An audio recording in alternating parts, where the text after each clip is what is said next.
Africa is full of opportunities, and I think what we did was to actually to harness fully the opportunities that we met on the, especially from this part of the world because of lack of power. Right.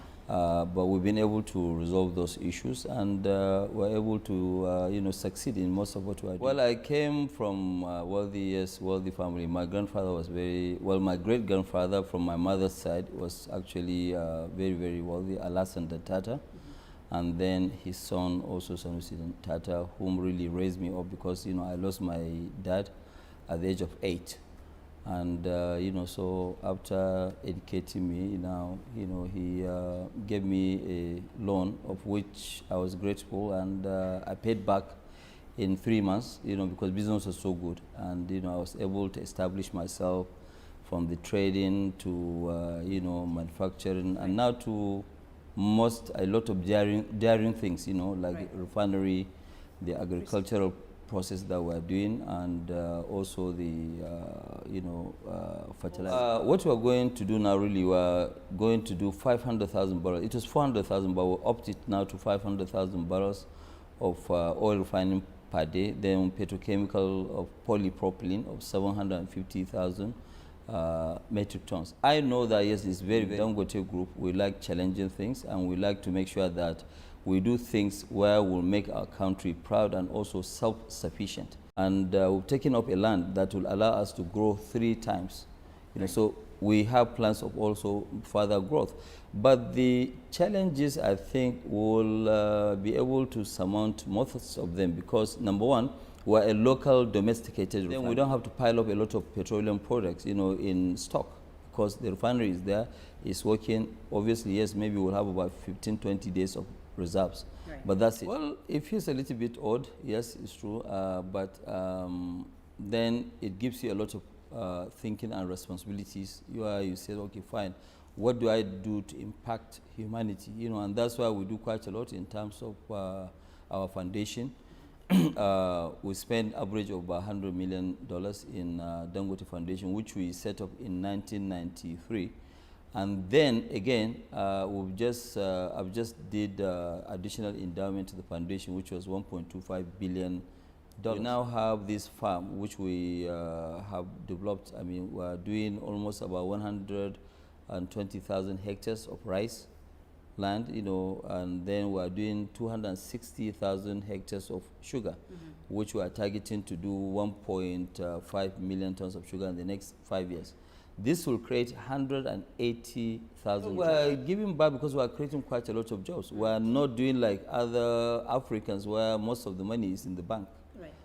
We don't keep any money in the bank. Whatever we have, we fully invest, and we keep on investing. And that's what we do. My upbringing from my late grandfather really helped me quite a lot. He was a very, very humble person, and sometimes he used to drive himself. And that's what I do now, even on weekends right now. Once I finish this interview with you, I won't go out to the driver. I'm going to go alone, and I'm going to drive myself. I mean, I feel safe, and really I don't have any issues, with that. It's always better to be humble. They say that no condition is permanent. So I want to always run my life, whether I have money or I don't have money, I can run it, and it's true. Well, corruption doesn't stop business. There's no country without corruption. Even our own in Africa is well pronounced because we have very weak institutions. What you need are very, very big institutions so that when you cross the line, there's somebody that will deal with you squarely. But be it in America, in Europe, or anywhere, these are countries that also have corruption, not at the same level with what we have. Let me tell you something. We have actually never ever paid anybody any kickback at all. Never. And that never, honestly. But when you look at it also, when people are busy getting what you call waivers to make money here and there, we don't do it. If we really wanted to make money, especially that I've been close to almost every president that has passed through that seat, I would have actually, gone into oil. Right. Yeah, I told you, before that we decided not to go into oil because we don't want to be tainted. So you don't have to pay. It's not everybody. When you say yes, you cannot generalize that, yes, it's a corrupt nation, everybody's corrupt. Also, a lot of people who are busy fighting the corruption.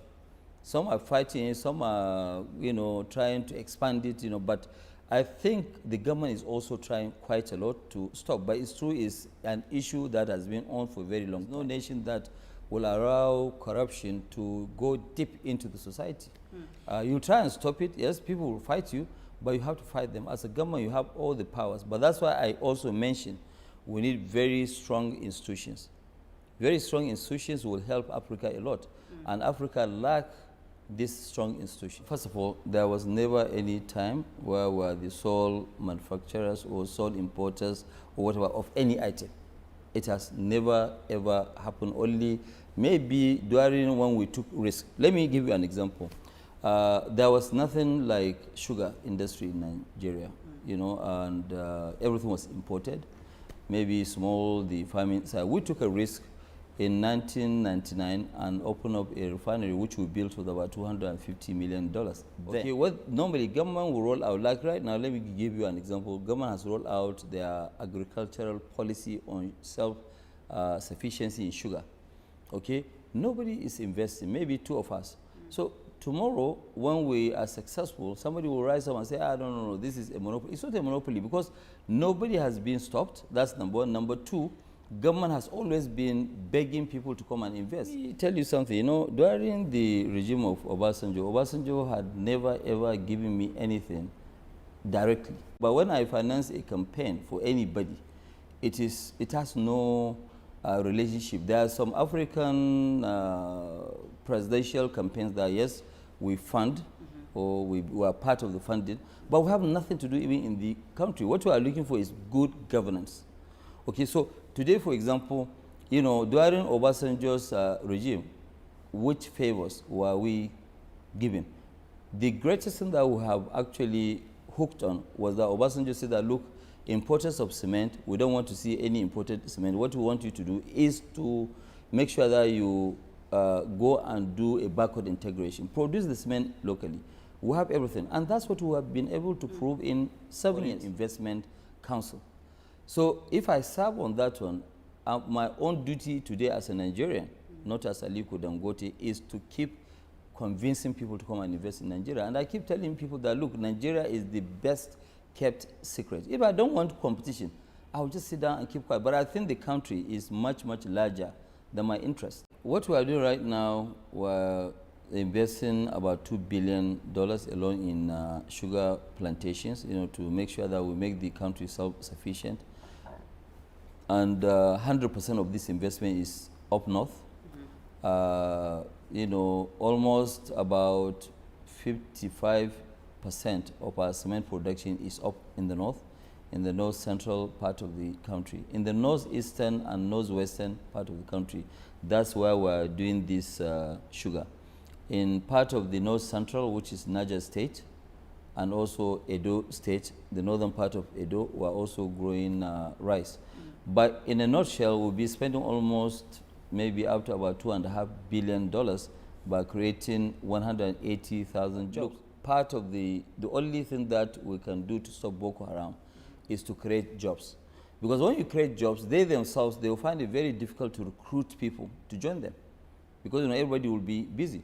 But you are right, it is also very dangerous to allow people to just sit down morning, day and night, 24 hours, 7 days a week, while they have nothing doing. It depends on the appetite of the investor, but I can assure you the insecurity and all the challenges that we're facing, it's true, we're facing. It's not good for me to tell you here that we're not, because it's a well-known stuff.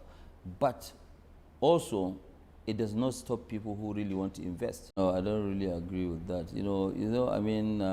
The state does not really play. It's a very liberal, state. It's a country where we say that we're secular. I think it's practiced to a certain extent, but some politicians used to play with religion, which I think is very, very bad and dangerous. It's not good for anybody to use religion as a game. Do you know or do you realize that Boko Haram have actually, people that they killed so far, 70% of those people are Muslims. So how do you define, this, so it means that they are not fighting Christians. I think there are just some people who are trying to create issues and problems in Nigeria. Now everybody has woken up, and I'm sure everybody will do his best. It's not only government alone that will do it. Almost every single person in the society will have to rise up against this,